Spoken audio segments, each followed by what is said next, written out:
Gold Squad TV. What up, y'all? So the Celtics won their summer league game earlier tonight when they defeated Denver handily.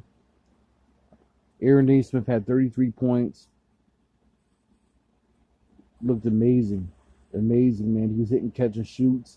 He was defending well. I don't know. Somebody was telling me that people go by him on defense, whatever. I think some of you people need to stop worrying about dumb shit. Like, he defends pretty fine. And as long as that man knows how to hustle, because to me, you could be a defender, but if you don't know how to hustle, I'll take a guy that can hustle and stay in front of someone, or try to at least, over a guy that can defend but doesn't care about bettering the rest of his game.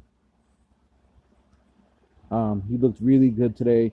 Peyton Pritchard almost had a triple-double. Another good game by Peyton Pritchard.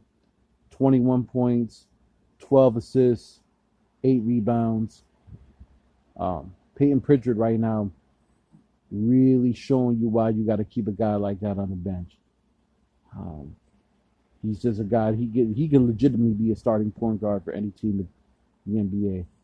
So that's why I'm kind of like, I'm happy the Celtics made the decision to sign Dennis Schroeder for the $5.9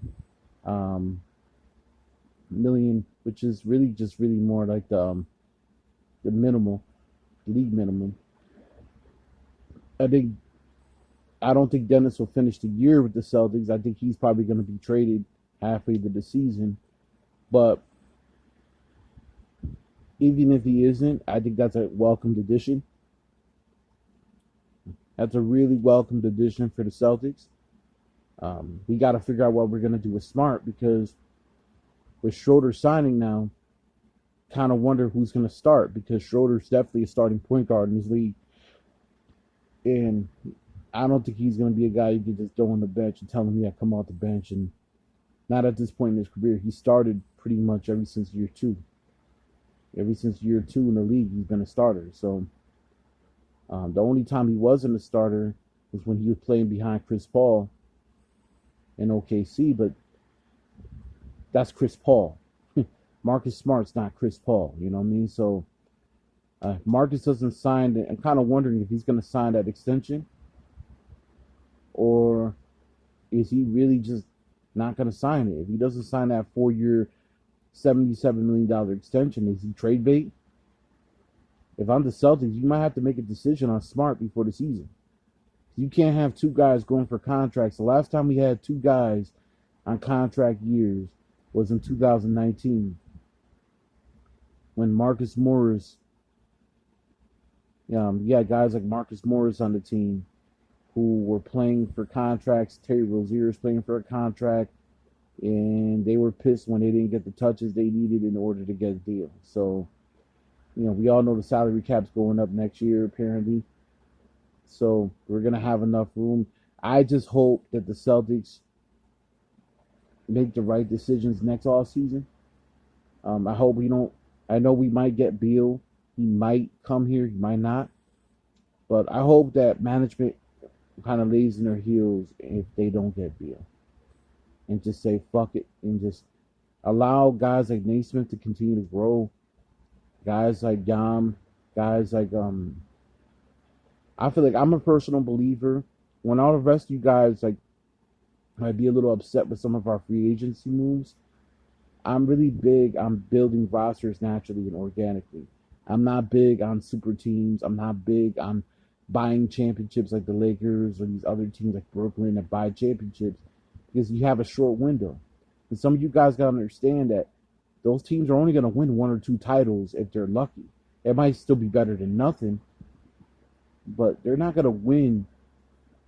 You're never going to see teams like that win 2 or 3, 4, 5, 6 titles. It's just not the way the league's built and the way their age is. You're never going to see that type of shit. So at the end of the day, I'm really just hoping that we stick to the organic movement. And if we sign Beal, that's cool. But don't let guys like Richardson go. Don't let Josh Richardson go. Don't do that. If he's a free agent next year, re-sign him.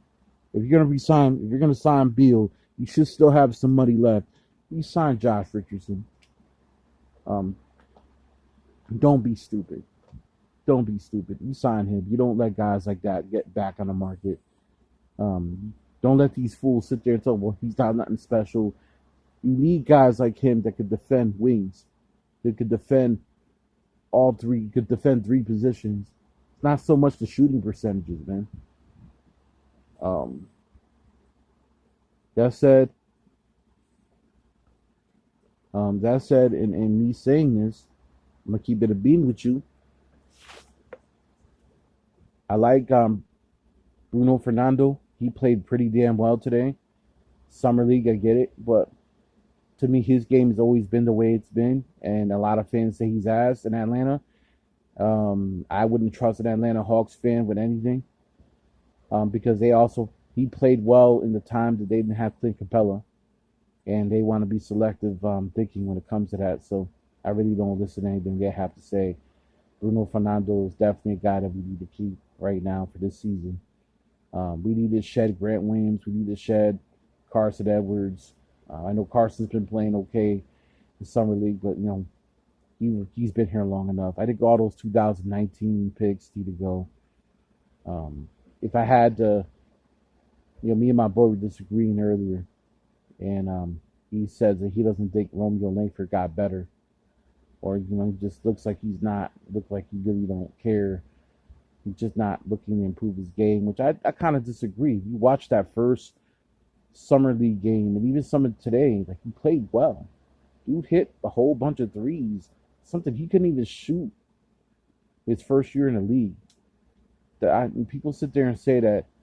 I don't get why he even thinks Romeo Langford's overrated, because I don't remember anyone rating Romeo Langford other than maybe Danny Ainge and maybe a couple of Celtics executives. But other than that, I've never heard anyone really say anything about Romeo Langford being great. Romeo Langford's a nice role player. That's what he is. It's probably what he's always going to be. Above average defense, average offense. That's what he is. But if he could give you those corner threes every now and then, and he could play really good defense, to me, he's shown that he's improved. He's a good passer. He's improved in areas. He's not improving fast enough, I guess, for certain people that don't like him. I personally, if I had to guess, and he's probably going to listen to this video, so don't take it personal. I'm just going to say what it is. I'm just going to say what I feel. I just don't think you like him. So the person who I'm speaking to, you know who I'm talking. I just don't think you like him. And that's cool. You don't have to like him. That's, I'm sure it's not personal, but I'm just saying, as a basketball player, you're just not in favor of him being on this team. You think that he's a bust at the 14th pick. It is what it is. With that said, Yam is definitely going to be a guy on this team for years to come. He didn't have a great game today, but he did a lot of little things still that doesn't always show in the stat sheet, and I like that.